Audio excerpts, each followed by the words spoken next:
Hi friends, welcome back to my channel. So in this video, I want to share with you guys how I connect with my inner self and how I connected with my inner child. So let's start with connecting with your inner child, because I think inner self, you always have an inner self, but I think the main point lies in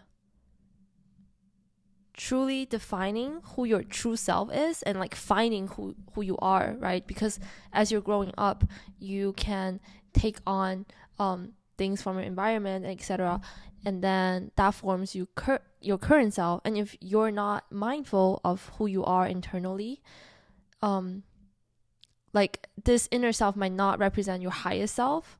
And so like when you're exploring your inner self, a lot of the work lies in parsing out what you like and don't like about yourself, and then like heal things that are kind of like holding you back from being your highest, best possible self. Yeah. So starting with connecting with your inner child is really helpful, because it's your inner child is kind of like your purest form. So like starting from there, and then you like go all the way up to right now.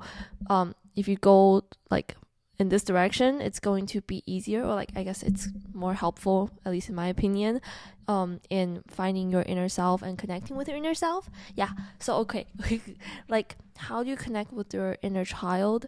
Like, how I connected with my inner child. So like, okay, let's define connecting with your inner child. Essentially, it just means that you all of a sudden remembered or like remember how you felt like when you were a kid. And like for me at least, I kind of felt like I all of a sudden embodied my little younger self and remembered how I was feeling, like how I was like internally when I was at that age. And then since then I can kind of like just recall back to my younger self. And also I think they want to say hi. They just like said hi behind the scenes. Okay. Yeah, so like I got distracted. Low. um okay, so like, oh yeah, so like how do you like connect with your inner child? How do you like bring yourself back to that state? One thing that's really helpful is to do things that your inner child enjoys doing, like things that you like to do when you were a kid. Because like when you are engaging in that task, you might all of a sudden remember how you felt like when you were a kid. You'll be like, oh yeah, I remember like during that time I was doing this and that, like, and then you would that would consider as you have successfully connected with your inner child. Yes. And once you've developed that connection, you can then just recall back to how you were feeling back then, like your younger self, whenever you want, and then just like connect with them like that. And then like connect with your inner child and let it help you make decisions in life, like let it guide you towards experiences in life and stuff. Just try to embody your younger self, I guess, like embody a young spirit and stuff. Yeah. So that's how you connect, or at least that's how I connected with my inner child, and I just wanted to share with you guys. And as for inner self, a very important, non-negotiable, indispensable step in connecting with your inner self is to spend time alone with no distractions and like no electronic devices and stuff, just yourself with you and your voices. And like try to it's kind of like having a conversation with another person, but just with yourself, and just like try to understand yourself in that way, just like how you would develop a connection with another person, you would also develop the connection with yourself like that, like just having a conversation with yourself. And it's either through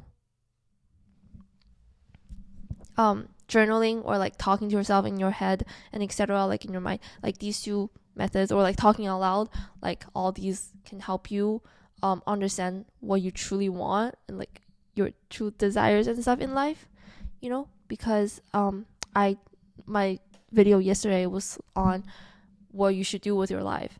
And I think what we should all do with our lives is to pursue what our heart desires, like what's true to yourself in your heart. And that requires, you know, connecting with your inner self. And another thing that I find really helpful is to kind of like, as you're listening to your thoughts, tune into your body and see where that thought is coming from. Like where you feel the sensation of that thought.